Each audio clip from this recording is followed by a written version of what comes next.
فأعوذ بالله من الشيطان الرجيم بسم الله الرحمن الرحيم لقد أرسلنا رسلنا بالبينات وأنزلنا معهم الكتاب والميزان ليقوم الناس بالقسط وقال تعالى لقد من الله على المؤمنين إذ بعث فيهم رسولا من أنفسهم يتلو عليهم آياته ويزكيهم ويعلمهم الكتاب وإن كانوا من قبل لفي ضلال مبين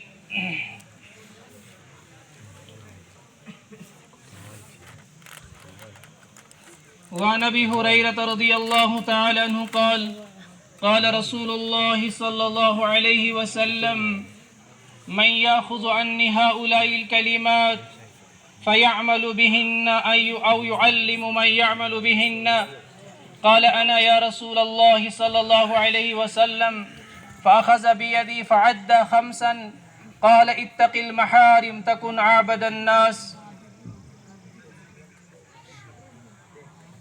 واستغنى فيما أيدي الناس تكن أغنى الناس واحسن إلى جارك تكن مؤمنا وأحب للناس ما تحب لنفسك تكن مسلما ولا تكسر الزهك فإنه يميت القلب أو كما قال رسول الله صلى الله عليه وسلم. وعن إبراهيم التميمي رضي الله تعالى عنه قال جعل عمر رضي الله تعالى عنه يحدث نفسه يقول كيف تختلف هذه الأمة ونبيها واحد فأرسل إلى عبد الله بن عباس رضي الله تعالى عنه قال كيف تختلف هذه الأمة ونبيها واحد وفي رواية وكتابها واحد وقبلتها واحدة فقال عبد الله بن عباس يا أمير المؤمنين قد أنزل علينا الكتاب فقرأناه وعملنا فيما نزل وسيكون بعدي أقوام يقرؤون القرآن ولا يدرون فيما نزل فيكون لهم فيه رأي فإذا كان لهم في رأي اختلفوا فإذا اختلفوا اقتتلوا أو كما قيل. وقال الشاعر يا خادم الجسم كم تسعى لخدمته أتطلب الربح بما فيه خسران أقبل على النفس واستكمل فضائلها أقبل على النفس واستكمل فضائلها فإنك بالنفس لا بالجسم إنسان. يا رب سلم وسلم دائما أبدا على حبيبك خير الخلق كلهم جزا الله عنا محمدا صلى الله عليه وسلم بما هو أهله. رونق پر اسٹیج پر رونق افروز حضرات علماء کرام اور نہایت ہی قابل مبارکباد سامعین کرام بزرگ اور دوستو، آج ہم جس نسبت پر یہاں جمع ہیں اسی نسبت کے ساتھ جڑنے میں ہماری دنیا اور آخرت کی بھلائی مضمر ہے اور پوشیدہ ہے. اس نسبت سے ہم کٹ گئے تو کٹ جائیں گے، مارے جائیں گے، در در کی ٹھوکریں ہمیں لگیں گی. جب تک اس نسبت کے ساتھ صحیح معنوں میں جڑے رہیں گے، صحیح معنوں میں انسانیت کی زندگی گزاریں گے، اور اللہ نہ کرے اگر کہیں اس نسبت سے کٹ گئے تو پھر ہم ہر وقت ذلت اور خواری میں مبتلا رہیں گے. وہ نسبت ہے نسبت قرآنی، وہ نسبت ہے نسبت سنتی. قرآن اور سنت کے ساتھ جب تک ہمیں نسبت رہے گی، ہم جڑے رہیں گے، صحیح معنوں میں جڑے رہیں گے، تو ہماری دنیاوی اور اخروی بھلائی اسی میں مضمر اور پوشیدہ ہے. اور تاریخ اس پر شاہد اور گواہ ہے کہ جو بھی اس نسبت کے ساتھ جڑا، جس نے بھی قرآن اور سنت کو اپنے سینے سے لگایا، اور پھر اس پر عمل کیا، آسمان کی نگاہوں نے ان کی عزت اور رفعت اور بلندی کو دیکھا، اور جنہوں نے اس نسبت کو ٹھکرایا، اس نسبت کے مطابق زندگی نہیں گزاری، وہ اس دنیا میں ذلیل اور خوار ہو گئے، اور آخرت میں بھی ذلت اور خواری ان کی نصیب ہوگی۔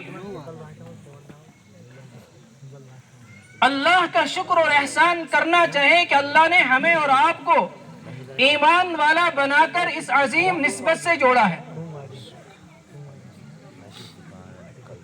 اور اسی عظیم نسبت نے ہمیں زندگی گزارنے کا مقصد بھی بتلایا ہے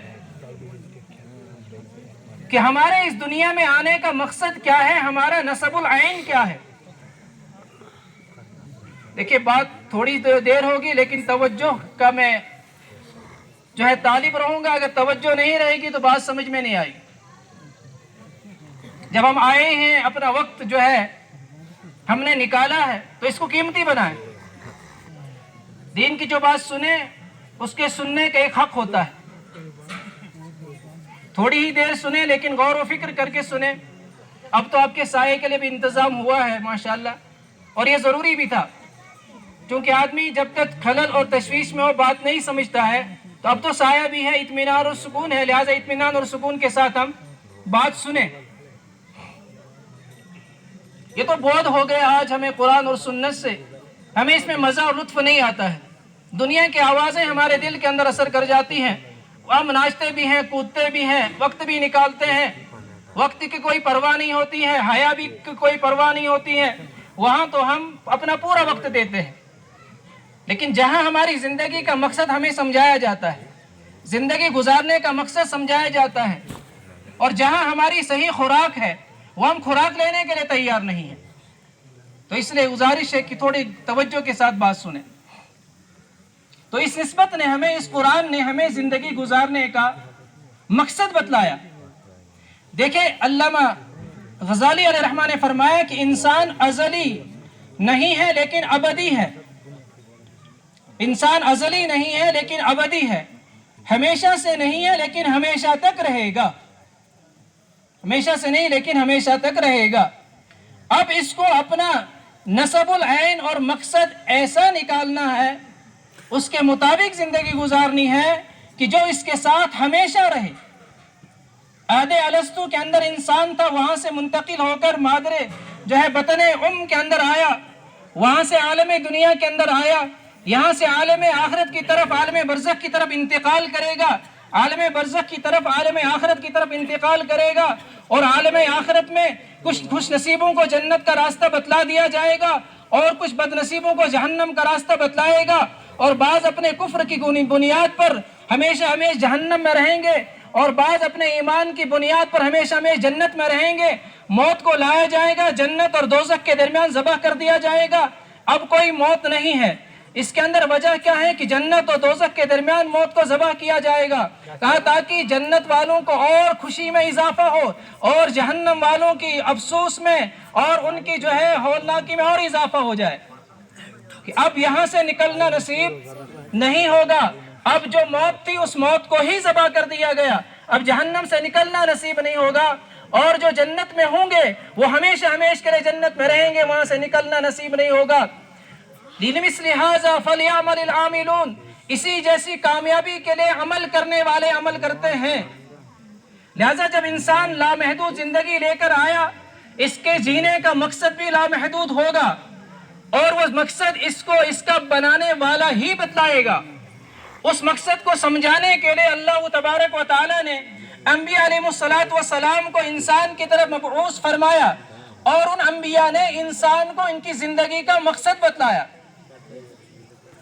انسانوں کا ایک طبقہ ایسا ہے کہ جس کو قرآن نے یوں بیان کیا، وَلَا يَحْزُنْكَ الَّذِينَ يُسَارِعُونَ فِي الْكُفْرِ إِنَّمَا يُرِيدُ اللَّهُ أَلَّا يَجْعَلَ لَهُمْ حَظًّا فِي الْآخِرَةِ وَلَهُمْ عَذَابٌ عَظِيمٌ۔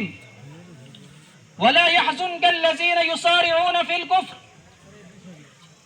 آج مسارعت الی الکفر بھی ہے اور مسارعت الی الخیر بھی ہے، لیکن کم ہے۔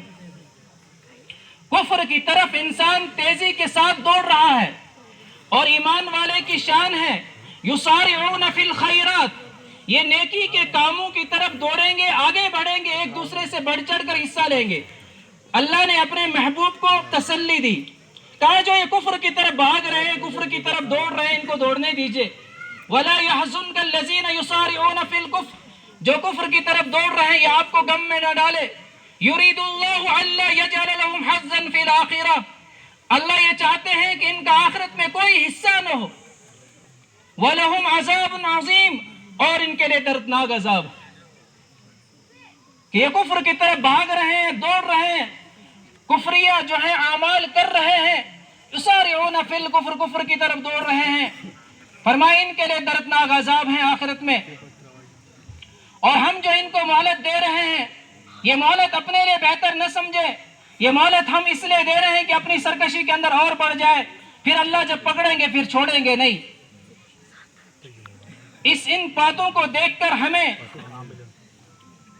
ایمان کی اہمیت ہونی چاہیے کہ اللہ رب العزت نے ہمیں کتنی بڑی مصیبت سے بچایا اور کتنے بڑے خیر سے ہمیں نوازا ہے۔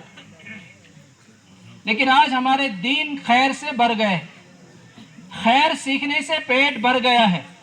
یہ جذبہ تھا حضرات صحابہ کرام کا، دین سیکھنے کا، خیر سیکھنے کا جذبہ، یہ حضرات صحابہ کو اس کا شوق تھا۔ آج ہم نے دین کو سیکھنے کا مرکز مدرسوں کو بنایا ہے اور دین کے تعلیم اور تعلم سمیٹ کر مدرسے کے اندر آ گیا ہے، اس کی طرف بھی ہمارے توجہ کم ہے اور عامت المسلمین کو اس کی کوئی پرواہ نہیں ہے۔ قرآن کو پسے پشت ڈال دیا ہے۔ قرآن اپنے اندر کیا ذخائر رکھتا ہے، کیا اس کے اندر موتی ہیں، کیا مسائل ہیں، ہماری انفرادی اجتماعی زندگی، تمام سیاسی زندگی، معاشی زندگی، زندگی کے ایک ایک پہلو کا حل کتاب اللہ کے اندر موجود ہے۔ لیکن آج اس کتاب کو سمجھنے کے لیے کوئی تیار نہیں۔ ہمیں ہمارے اندر اور کچھ سیکھنے کا جذبہ بھی آیا تو ہم فضولیات پہ پیچھے پڑتے ہیں، فضول بحثوں کے اندر پڑھتے ہیں، فضول سوالات کے اندر پڑھتے ہیں۔ دین کے جو ضروری باتیں ہیں، بنیادی دین سے امت اب بھی غافل ہے۔ ہم کہاں ہیں؟ ہم یہ سوچ رہے ہیں کہ ہم تو سب سیکھ لیا، ہم سیکھنے سے فارغ ہو گئے۔ بنیادی دین سے یہاں تک کہ طہارت کے مسائل امت کو نہیں معلوم۔ کونوا ربانیین بما کنتم تعلمون الکتاب وبما کنتم تدرسون، ربانی بن جاؤ، اللہ والے بن جاؤ، بما کنتم تعلمون الکتاب، کتاب کی تعلیم کے ذریعے سے تم ربانی بن جاؤ، بما کنتم تعلمون الکتاب وبما کنتم تدرسون، جو کتاب کو تم پڑھتے پڑھاتے ہو اس سے ربانی بن جاؤ۔ علماء نے عالم ربانی کی تشریح فرمائی، فرمایا الربانی هو الذي يعلم الناس العلوم الصغار ثم الكبار، کہ عالم ربانی وہ ہوتا ہے کہ جو امت کو، لوگوں کو چھوٹے چھوٹے مسئلوں سے اٹھاتا ہے اور پھر بڑے بڑے مسئلوں تک پہنچا دیتا ہے، چھوٹے چھوٹے مسئلے بتاتا ہے، زندگی کے آداب کو سکھلاتا ہے اور پھر بڑے مسائل کو بتاتا ہے۔ یہ علماء ربانین ہیں۔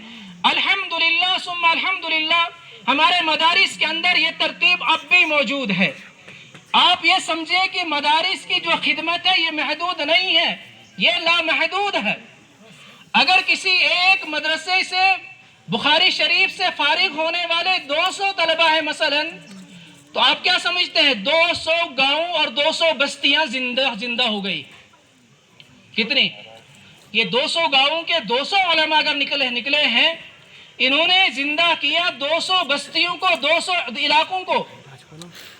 اب ہمارے ہی جیسے ہوں گے صحیح، لیکن حق کی آواز ہی آپ کو سنائیں گے۔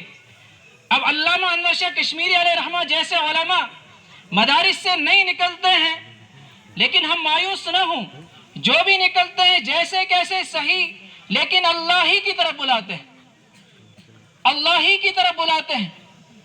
تو میرے دوستو، تدریس کتاب اور تعلیم کتاب کی عمومی اعتبار سے ضرورت ہے۔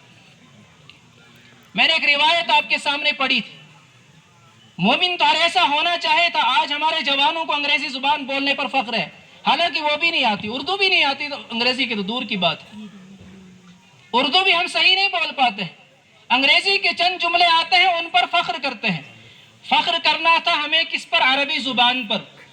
جو ہمارے قرآن کی زبان ہے، جو رسول اللہ صلی اللہ علیہ وسلم کی زبان ہے، جو جنت میں زبان ہوگی اس پر ہمارا فخر ہونا چاہیے تھا۔ آج ہمارا کوئی عالم کوئی روایت پڑھتا، کوئی حدیث پڑھتا تو ہم میں سے ہر مومن کو وہ سمجھ جانا چاہے تھا، لیکن نہیں سمجھتے ہیں۔ اس کی کیا وجہ ہے؟ ضرورت نہیں محسوس کی، اور یہ دونوں طبقے کمزور پڑ گئے ہیں۔ مجھے علماء اکرام معاف فرمائے، ہم دونوں طبقے کمزور پڑ گئے۔ کتاب کی تعلیم کو ہم نے محدود کر لیا ہے، ہمیں علم کا دعویٰ ہے، ہمارے بستی میں کوئی عالم ہے یا کوئی علم کا جانکار ہے، وہ تو اونچی پرواز کو دیکھتا ہے، لیکن اس کو یہ پتا نہیں ہے کہ میرے محلے کے کیا مسائل ہیں، میرے پڑوسی کو وضو کرنا آتا ہے کہ نہیں آتا ہے، میرے پڑوسی کے نماز کے مسائل اس کو پتا ہے یا نہیں پتا ہے، میرے پڑوس میں جو ہے میرا پڑوسی ہے، میرا بستی والا ہے، اس کو جو ہے روزے کے مسائل معلوم ہے یا نہیں معلوم ہے، قرآن پڑھنا آتا ہے کہ نہیں پڑھنا آتا ہے۔ وہ ایران اور توران کی فلسفی باتوں میں لگ گئے۔ ضرورت کی بات، مقصد کی بات امت تک پہنچانا یہ ہماری ذمہ داری ہے۔ امت کو مقصد کی بات پوچھنا، معلوم کرنا یہ ہم سب کی ذمہ داری ہے۔ قرآن یہ ہمیں تعلیم دیتا ہے۔ قرآن کریم میں اصحاب کہف کا ذکر آیا۔ اب اصحاب کہف کا ذکر قرآن میں آیا، ایمان والے کو فوراً دماغ کے اندر سٹرائک ہونی چاہیے تھی کہ بھائی یہ سورہ کہف کے اندر ان کا واقعہ ہے۔ میں پڑھتا ہوں سورہ کہف، میں نے پڑھا ہے اور وہاں واقعہ ہے۔ لبثوا فی کہف 300 سنین وازدادوا 9۔ یہ چند نوجوان تھے جو نوجوان اپنے ایمان کو، اپنے عقائد کو بچانے کے لیے عوام سے الگ تھلگ ہو کر ایک غار میں انہوں نے پناہ لی تھی۔ انہم فتیۃ آمنوا بربہم وزدناہم ھدی۔ یہ چند نوجوان تھے جن نوجوانوں کو فکر لاحق ہوا کہ ہمیں اپنے عقائد کو بچانا چاہے، ہمیں بت پرستی سے اپنے آپ کو بچانا چاہے، ہمیں اپنے ایمان اور اعمال کی حفاظت اب عوام کے اندر رہ کر ہم اس کو محفوظ نہیں سمجھتے ہیں، ہم کہیں تنہائی اختیار کریں، تو یہ چند نوجوان غار میں گئے تھے۔ اب یہ کتنے تھے؟ قرآن کریم نے اس کو بیان کیا، 7 وثامنهم کلبهم، 7 تھے اور 8واں ان کا کتا تھا۔ ایک تفصیلی واقعہ ہے، لیکن مجھے وہ نہیں بتلانا ہے، مجھے ایک اہم نقطہ جو ہے بتلانا ہے، وہ یہ 309 سال کے بعد یہ نوجوان جب بیدار ہو گئے، غار میں کتنے دیر تک سلایا اللہ تعالیٰ نے؟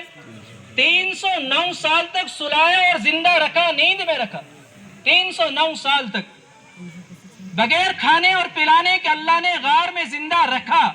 یہ اللہ اپنی قدرت کو بیان کرتے ہیں۔ اللہ اکبر۔ اب جب اٹھے ہیں تو پوچھتے ہیں نیند سے اٹھنے کے بعد کم لبثوا، کتنی دیر اس غار میں ٹھہرے؟ کہا لبثنا یوما او بعض یوم، کہ ہم ایک آدھ دن ٹھہرے ہیں، ایک آدھ دن ٹھہرے ہیں۔ اعلیٰ مدت کتنی ہو گئی تھی؟ 309 برس ہو گئے ہیں، لیکن یہ سورج کو ڈوبتا ہوا دیکھ رہے ہیں کہ جی ہم دوپہر کے وقت آئے تھے، اب سورج غروب ہو رہا ہے تو اب آدھا ہی دن ہو گیا۔ لبثنا یوما او بعض یوم، اب اس میں مذاکرہ ہو رہا بھائی کتنی دیر ٹھہرے ہم، ایک دن یا آدھا دن ٹھہرے؟ اب یہ بات چل رہی ہے۔ اب اس پر انہوں نے گفتگو کو طویل نہیں کیا، فرمایا ربکم عالم بما لبثتم، ربکم عالم بما لبثتم، تمہارا رب خوب جانتا ہے کہ تم کتنے دیر ٹھہرے ہو۔ یہ کون سی بات ہے؟ کون سا مسئلہ چھیڑا تم نے کہ بھائی کتنے دن اس غار میں ٹھہرے؟ اس سے کیا تمہارا مطلب ہے؟ اس بحث کے پیچھے کیوں پڑے ہو؟ تو تم کو نہیں پوچھا جائے گا کہ بھائی غار میں تم کتنے دن ٹھہرے، آدھا دن ٹھہرے، ایک دن ہو گیا، مطلب کی بات کرو۔ فَابْعَثُوا أَحَدَكُمْ بِوَرِقِكُمْ هَٰذِهِ إِلَى الْمَدِينَةِ فَلْيَنظُرْ أَيُّهَا أَزْكَىٰ طَعَامًا فَلْيَأْتِكُمْ بِرِزْقٍ وَلْيَتَلَطَّفْ وَلَا يُشْعِرَنَّ بِكُمْ أَحَدًا۔ فَابْعَثُوا أَحَدَكُمْ بِوَرِقِكُمْ هَٰذِهِ إِلَى الْمَدِينَةِ، یہاں پر قرآن نے فا کو ذکر کیا ہے۔ اللہ اکبر۔ قرآن کے اندر ایسے دلچسپ اور ایسے میٹھے مضامین ہیں، اگر کسی کو چشکا لگ جائے اس کا نہ، لیکن وہ کہاں سے لگے گا؟ آج امت کے اندر پاس فرصت نہیں ہے وہ قرآن کو پڑھے، قرآن کے علوم کو دیکھے۔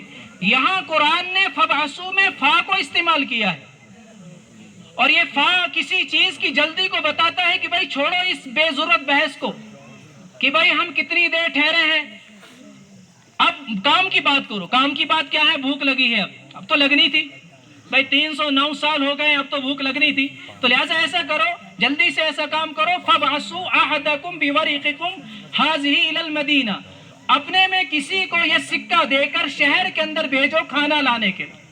قرآن نے نکتہ عجیب بیان کیا، فرمایا فَبْعَثُوا أَحَدَكُمْ بِوَرِقِكُمْ، اپنے میں سے کسی ایک کو، یہ جھگڑا نہیں چلا کہ فلاں جائے گا فلاں جائے گا فلاں جائے گا، یہ نہیں، اس سے مفسرین نے ادب اختیار کیا ہے کہ گھر کے ہر فرد کو خدمت کے لیے تیار رہنا چاہیے، گھر کے ہر فرد کو خدمت کے لیے تیار رہنا چاہے، وہ یہ پورے کے پورے تمام خدمت کے لیے تیار تھے، اسی لیے قرآن نے فرمایا کسی ایک کو بھیج دو، چونکہ تیار تو سب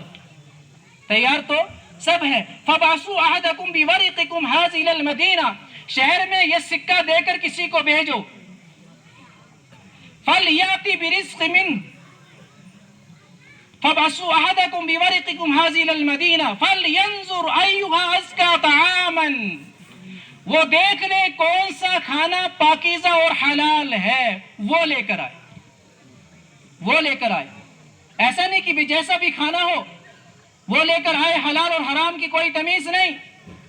آج ہم کھانے میں کوئی تمیز نہیں کرتے ہیں، مال کہاں سے آیا ہے، جائز راستے سے آیا ہے، کہاں سے کمایا ہے، یہ میرے لیے حلال ہے یا حرام ہے، بس ہمارا پیٹ بھرنا چاہیے۔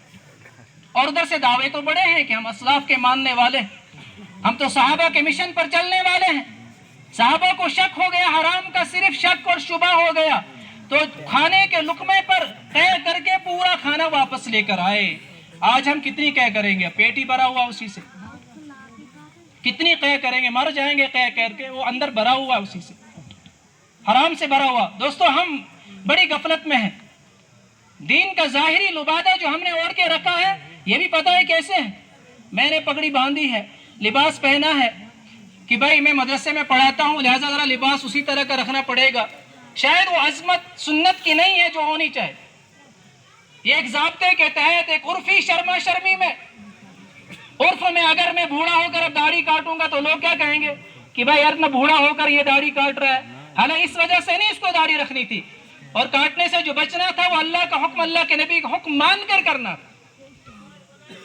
تو پاکیزہ حلال، یا ایھا الرسل کلوا من الطیبات واعملوا صالحا، یا ایھا الرسل کلوا من الطیبات واعملوا صالحا، اے پیغمبروں کی جماعت، کلوا من الطیبات، حلال اور پاکیزہ کی چیزیں کھاؤ، واعملوا صالحا، اور پھر عمل کرو، پھر دیکھو عمل میں کیا مزہ ہے، ترتیب ہے۔ اندر پیٹرول جیسا ڈالو گے گاڑی کے اندر، گاڑی ویسی چلے گی، اگر تیل مکس ہے اور اس میں کوئی ملاوٹ ہے تو آپ کی گاڑی بار بار بند ہو جائے گی، ہماری گاڑیاں بار بار بند ہو رہی ہیں، چل نہیں پا رہی ہے۔ جب بھی کوئی وقت آتا ہے کسوٹی کا، ایمان کو پرکھنے کا، جس یقین پر ہم نے محنت کی، اللہ پر یقین اللہ ہی سے ہوتا ہے، اللہ ہی کرنے والی ذات ہے، ذرے سے لے کر پہاڑ تک، مچھر سے لے کر جبرائیل تک، یہ ملفوظات ہمیں یاد ہو گئے ہیں، یہ سب اللہ کا غیر ہے، اللہ اپنے غیر کے بغیر سب کچھ کرتا، اللہ کا غیر اللہ کے بغیر کچھ نہیں کر سکتا ہے۔ ایک وقت آئے گا اب اللہ جانچے گا، تو نے نعرے لگائے ہیں بڑے، تو نے یقین پر یقین کی محنت کی ہے، ایمان کی محنت کی ہے، ایک وقت آئیں گے، حالات ایسے آئیں گے، میں اس وقت تجھے آزماؤں گا، آیا تو ایمان پر باقی رہتا ہے، تجھے سنت کی محبت اس وقت رہتی ہے، یا تو جو ہے پٹری سے اتر جاتا ہے۔ ایسے موقع پر پتہ چلے گا کہ تیرے اندر کتنا مسئلہ ہے۔ آج کتنے حرام کے ذرائع ہیں، اللہ معاف فرمائے۔ کیا ہمیں کبھی شوق اور جذبہ یہ ہوا کہ ہم اپنے امام صاحب کو یا اپنے بستی کے کسی عالم کو کہیں کہ ہمارے مسجد میں کسی وقت آپ درس قرآن دیں اور احکامات کی آیات ہم کو سنائیں؟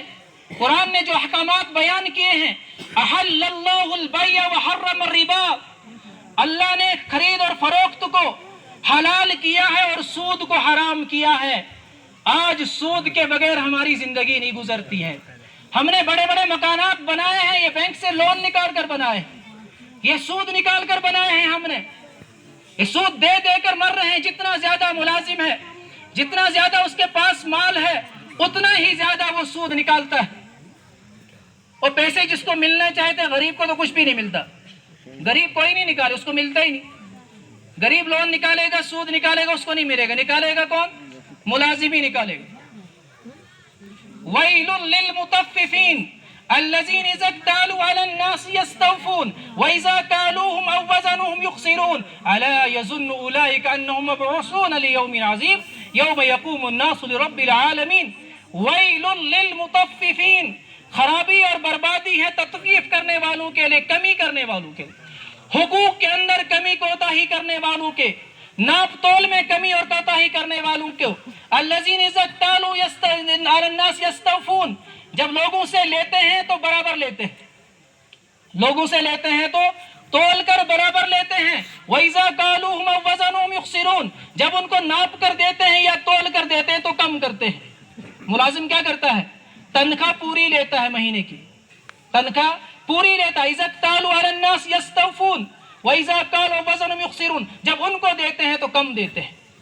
پورا مہینہ لگایا نہیں اور تنخواہ پوری لی، یہ بھی تطفیف میں آئے گا. وَيْلٌ لِّلْمُطَفِّفِينَ الَّذِينَ إِذَا اكْتَالُوا عَلَى النَّاسِ يَسْتَوْفُونَ وَإِذَا كَالُوهُمْ أَوْ وَّزَنُوهُمْ يُخْسِرُونَ. کہ بربادی ان لوگوں کے لیے کہ جو جب لوگوں سے لیتے ہیں تو برابر لیتے ہیں. آپ نے دودھ 1 کلو کی قیمت لی پوری اور ادھر سے دودھ میں پانی ملایا، گھی کا پورا جو ہے قیمت لی اور اس میں کچھ ملاوٹ کی. قرآن کہتا ویلن، بربادی اور خرابی ان کے لیے. جب اللہ کہہ رہے بربادی اور خرابی تو پھر ہم بربادی سے کیسے بچ سکتے ہیں؟ اذا اکتالوا علی الناس یستوفون، لوگوں سے پورا لیتے ہیں، جب ادھر سے دینے کی باری آئی تو اب کم کرتے ہیں. اور حضرت صحابہ کیا کرتے تھے؟ وہ ادھر سے زیادہ دیتے. ایک صحابی ہے کہ میں نے اللہ کے نبی صلی اللہ علیہ وسلم کے ہاتھ پر بیعت کی ہے ہر مسلمان کے ساتھ خیر خواہی کرنے کی. ایک مرتبہ انہوں نے ایک آدمی سے گھوڑا خریدنے کا معاملہ کیا.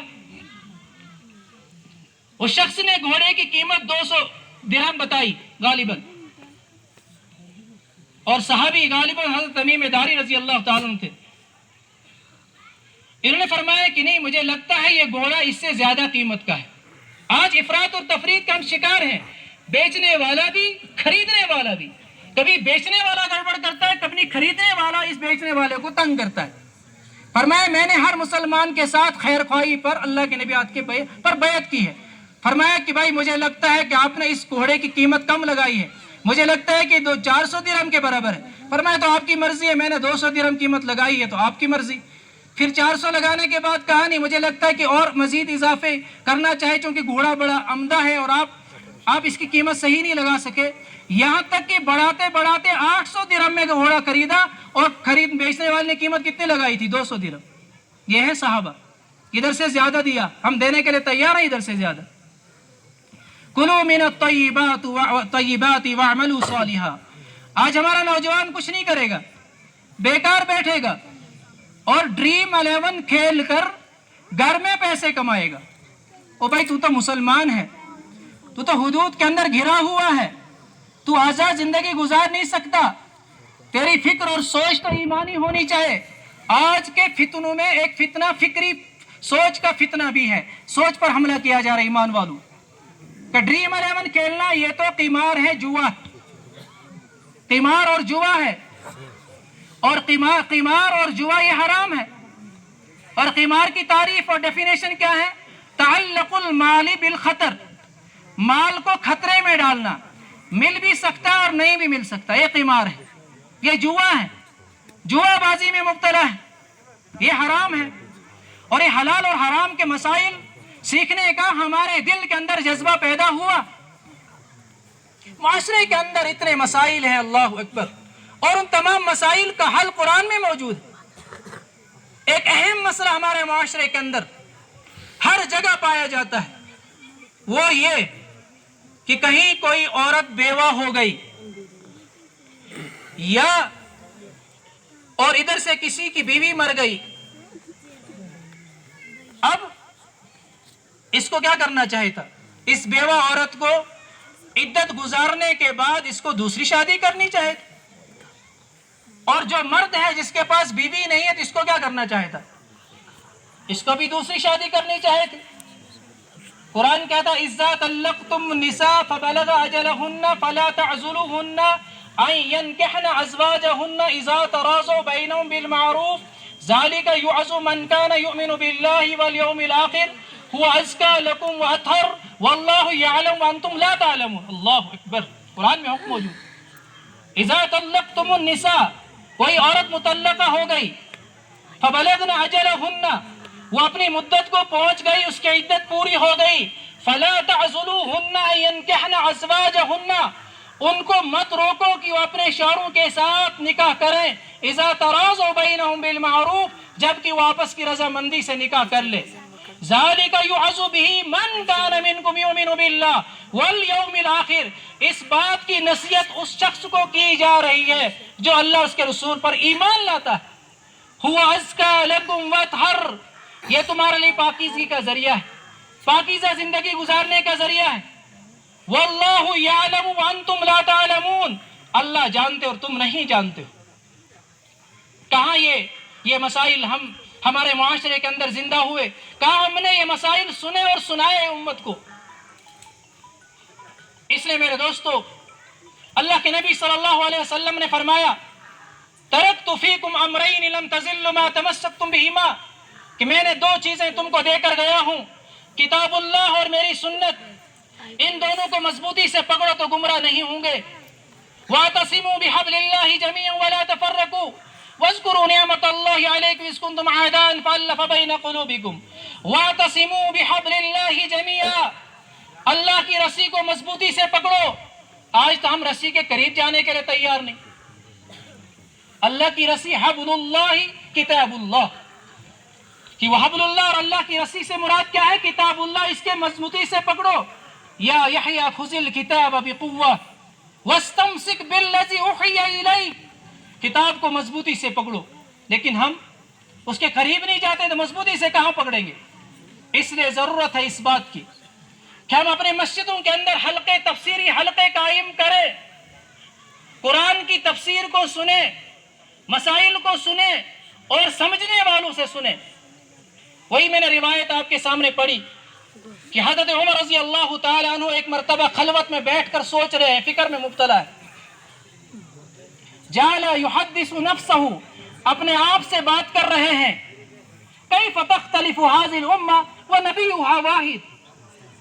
حضرت عمر رضی اللہ تعالی عنہ کو یہ فکر لاحق ہوا کہ یہ امت اختلاف کیسے کرے گی، اس امت میں اختلاف کیسے ہوگا؟ وَنَبِيُّهَا واحد، اس کا نبی تو ایک ہی ہے، اختلاف کیسے ہوگا؟ یہ بات دل میں پیدا ہو گئی حضرت عمر رضی اللہ تعالی عنہ کی. اب اتنے جلیل القدر امیر المومنین ہیں، لیکن اب یہ معاملہ جو ہے ریفر کیا رئیس التفسیر حضرت عبداللہ بن عباس کی طرف. یہاں سے بھی ہمیں کیا سیکھنا ہے؟ علم سیکھنا ہے کہ اپنے جاننے والوں سے رابطہ کرو.